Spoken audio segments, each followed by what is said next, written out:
Well, as we are all here for coming, or maybe I shouldn't say thank you, but all of you are obviously very keen to be here and express your sentiments. I thank the organizers for taking the trouble to get this going. I'm also grateful that they've asked me to chair this session, or whatever you may call it. I'd just like to say a few words, if you don't mind. I wasn't ever a student of André, because when I was in at least Delhi schools, the MA, enrolled in MA classes, he was the first Nehru Fellow, I think. Was it the first Nehru Fellow? He was the first Nehru Fellow at that time, so I didn't really get to be in his class.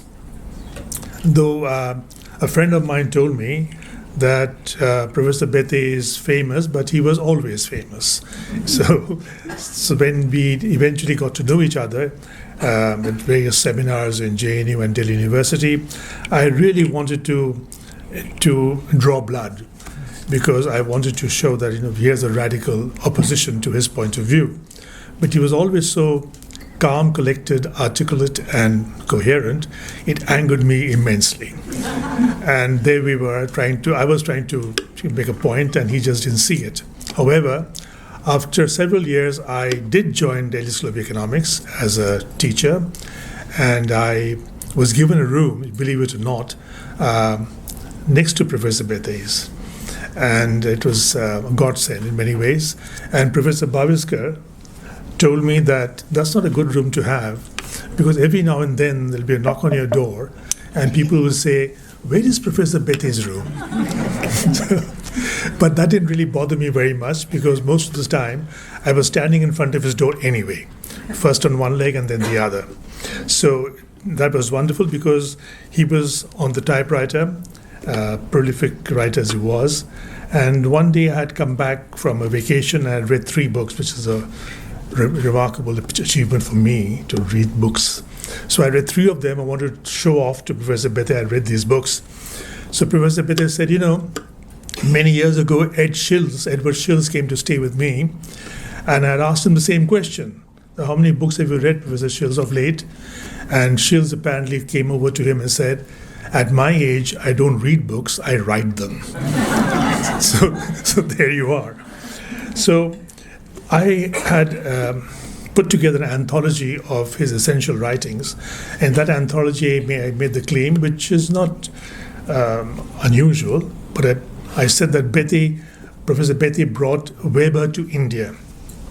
And there were some colleagues in the Delhi School of Economics and elsewhere who didn't quite agree with me, but they didn't have the kind of ammunition to oppose it either, because Professor Béteille was really the only scholar who systematically studied Weber and made Weber relevant in the Indian context, and what is more, went beyond Weber, didn't stand still at Weber.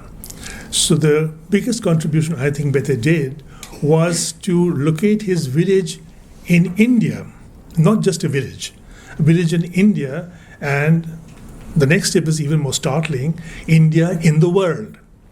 And that is where I think Professor Béteille made a big difference in the kind of scholarship that was prevalent at that time in the Delhi School of Economics, though much has changed in that institution. And when I was there, I noticed the many changes.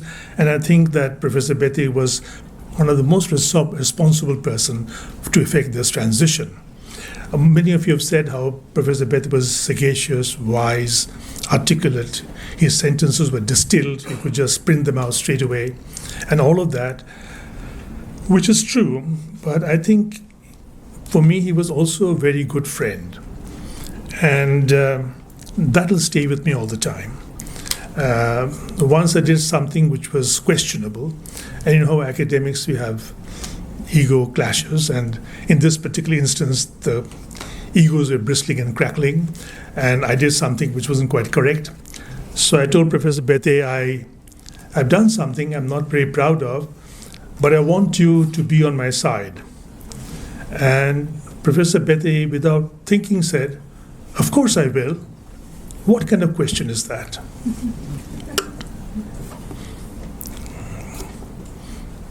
It was very, the way, the spontaneity with which he said it, was amazing. I always call him Andre and not Andre Da or Andre Chacha or Andre Sir, simply because I felt that that vacuum space there was much more profound than any suffix or prefix I used. As if to pay me back, he often called me Gupta ji. And he said Gupta ji when he wanted to upbraid me on something, and whenever he said that, I knew it was banter time.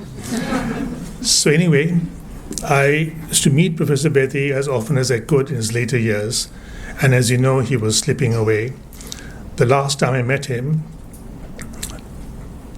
he wasn't very coherent, and I sat for some time. He was quiet and kind of slumped.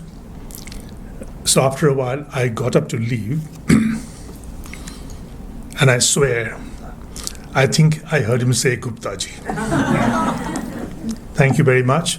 I would now like a member of the family to say a few words, and we are so lucky to have them here. One of the advantages of being Professor Béteille's friend is that very soon you become a member of his family too. I'm not the only one to be granted this dispensation. There's so many of you in this room who have known the family very well, and Professor Béteille has been the medium of that interaction.